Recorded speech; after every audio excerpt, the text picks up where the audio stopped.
Father D'Souza की बात सुनकर माया बुरी तरह से चौंक कर फादर की ओर देखने लगी। माया ने देखा फादर उसे बेहद गुस्से भरी निगाह से देख रहे थे। माया का दिमाग पहले से ही बहुत उलझा हुआ था। फादर के इल्जाम लगने से उसका दिमाग और ज्यादा उलझ गया। ये कैसी बात कर रहे हैं आप फादर? भला कल रात की हत्या से मेरा क्या लेना देना? तुम्हें अपना बचपन याद है माया? क्या तुमने कभी अपने पति को बताया कि शादी से पहले तुम मेंटल हॉस्पिटल में रहकर आई हो?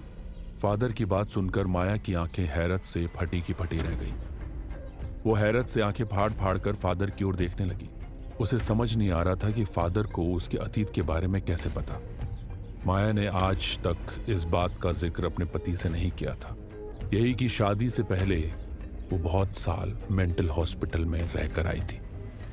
माया कपकपाती हुई आवाज में बोलती है, ये, ये सब आपको कैसे पता फादर? आओ मेरे साथ, मैं तुम्हें कुछ दिखाना चाहता हूं।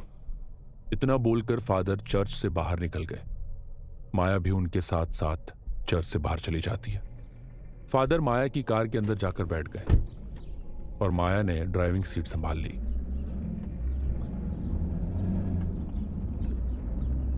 फादर ने माया को डायरेक्शन देना शुरू कर दिया।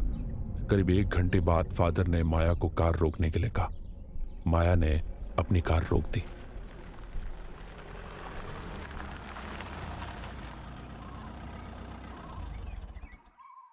उसने देखा कि वहां आसपास जंगल के अलावा कुछ भी नहीं था।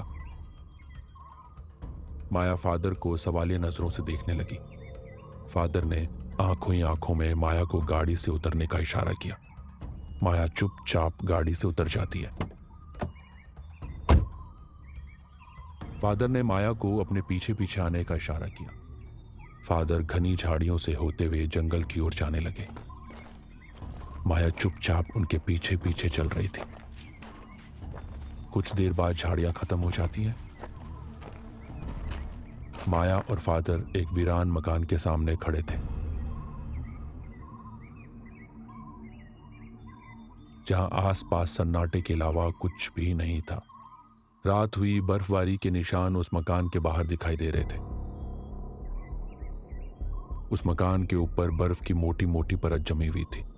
फादर ने माया को उस मकान के अंदर आने का इशारा किया और वो उस मकान के मुख्य द्वार से होते हुए अंदर चले गए। माया के पास फादर की बात मानने के अलावा और कोई चारा नहीं था।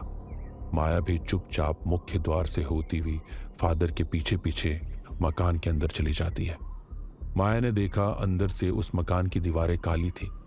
उन दीवारों को देखकर ऐसा लगता था मानो वहां वर्षों पहले कोई आग लगी हो और उसके निशान आज भी उन दीवारों पर मौजूद थे।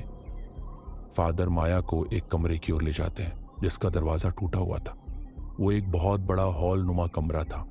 देखने में ऐसा महसूस होता था कि वो हॉल नुमा कमरा किसी जमाने में किसी का बेडरूम रहा हो। उस कमरे की दीवारों पर बहुत सारे फोटो फ्रेम्स लगे हुए थे जिन पर धूल की मोटी मोटी परतें छाई हुई थी। तभी एक फोटो फ्रेम पर माया की निगाह अचानक ठहर जाती है। उसने देखा कि उस फोटो फ्रेम में एक 32 वर्षीय व्यक्ति एक बेहद सुंदर महिला के साथ एक 10 या 11 वर्षीय लड़की के साथ खड़ा हुआ मुस्कुरा रहा था। पता नहीं क्यों माया को वो तस्वीर बहुत ही जानी पहचानी लगी। उसे ऐसा लगा जैसे उसने उस तस्वीर में मौजूद लोगों को पहले भी कहीं देखा है। माया बहुत गहराई से याद करने की कोशिश करने लगी, मगर काफी देर अपने दिमाग पर जोर डालने के बाद भी उसे याद नहीं आया कि उसने उन दोनों को कहाँ देखा है। माया को अचानक वहां पर अपना सर घूमता हुआ महसूस हुआ। उसे उस जगह पर अब बहुत ही अजीब महसूस होने लगा था। माया फादर की ओर सवालिया नजरों से देखकर बोलती है, आप मुझे यहां पर क्यों लाए फादर?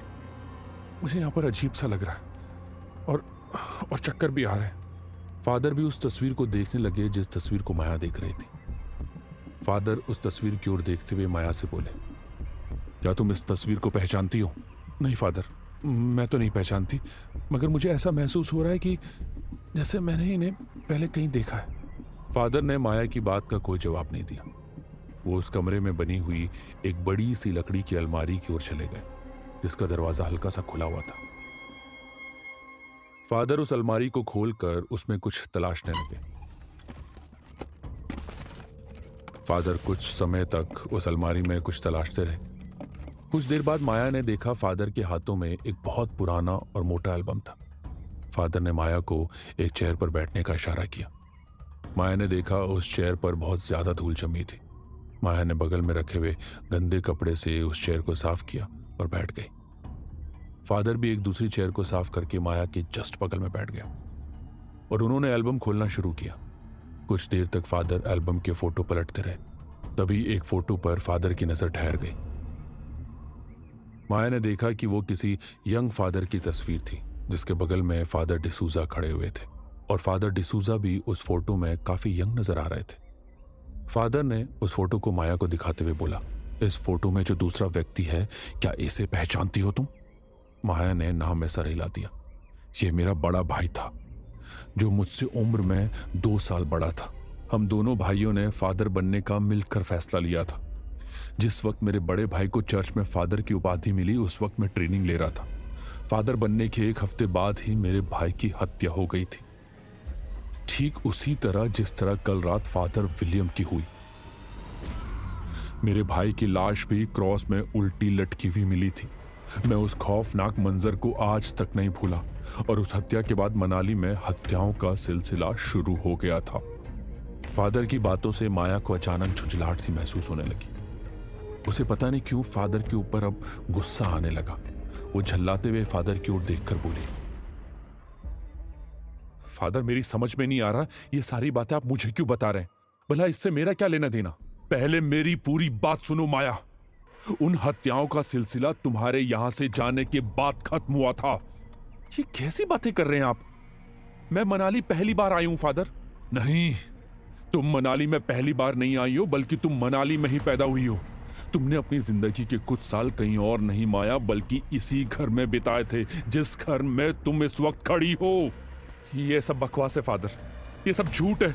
आप मुझे भटका रहे हैं ना।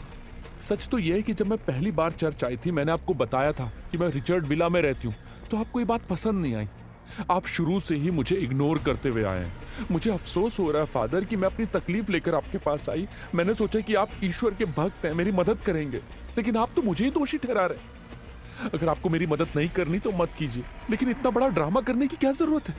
तुम जानती हो माया, कभी कभी सच वो नहीं होता जो हमें दिखाई देता है। और रहा सवाल तुम्हारी मदद करने का, तो मैं शैतानों की मदद नहीं करता। तुम और तुम्हारा बाप रिचर्ड दोनों के दोनों शैतान के पुजारी हैं। बस बस बहुत हो गया फादर। कौन रिचर्ड? कैसा रिचर्ड? मैं तो उस आदमी को जानती तक नहीं जिसे आप मेरा पिता बता रहे हैं। छी, घिन आती है मुझे आपके ऊपर फादर। शर्म आती है कि मैंने आप जैसे इंसान को इतना सम्मान दिया। इतना कहकर माया उठकर खड़ी हो गई और वहां से तेज कदमों से जाने लगी। तभी अचानक फादर ने गुस्से से, बेहद फुर्ती से माया को पकड़ लिया। फादर की इस हरकत से माया बुरी तरह से बौखला गई। वो गुस्से से चीखती हुई बोली, ये क्या कर रहे हैं आप? आप एक फादर हैं। हाँ, मैं जानता हूं मैं फादर हूं, घबराओ मत। मैं तुम्हारे साथ ऐसा करने की सोच भी नहीं सकता। मैं तो बस ये चाहता हूं कि तुम अपना असली चेहरा पहचानो। इतना कहकर फादर माया को बुरी तरह से घसीटने लगे। माया ने गुस्से से फादर को एक जोरदार धक्का दिया। अचानक धक्का देने से फादर जमीन पर मुंह के बल गिर पड़े। उनके होंठों से खून निकलने लगा, मगर उन्होंने अपने आप को संभाल लिया और वो तुरंत ही उठकर खड़े हो गए। फादर ने बेहद फुर्ती से पीछे से माया के बाल पकड़ लिए। बालों के हाथ में आ जाने से पता नहीं क्यों माया खुद को बेबस महसूस करने लगी। माया दर्द से बुरी तरह से चीखने और चिल्लाने लगी, मगर फादर ऐसे हो गए थे जैसे कि वो माया की चीख को सुन ही नहीं पा रहे। फादर माया को घसीटते हुए एक दूसरे कमरे में ले गए। माया ने देखा कि उस कमरे में एक बहुत बड़ी चीज रखी हुई थी, जो एक मोटी चादर से ढकी हुई थी। फादर माया को घसीटते हुए उसी ढकी हुई चीज के सामने ले गए और उन्होंने एक ही झटके में उस चादर को उससे खींच लिया। माया ने देखा तो बहुत ही बड़े आकार का आईना था। वो एक बेहद पुरानी, प्राचीन और कीमती लकड़ी में जड़ा हुआ था।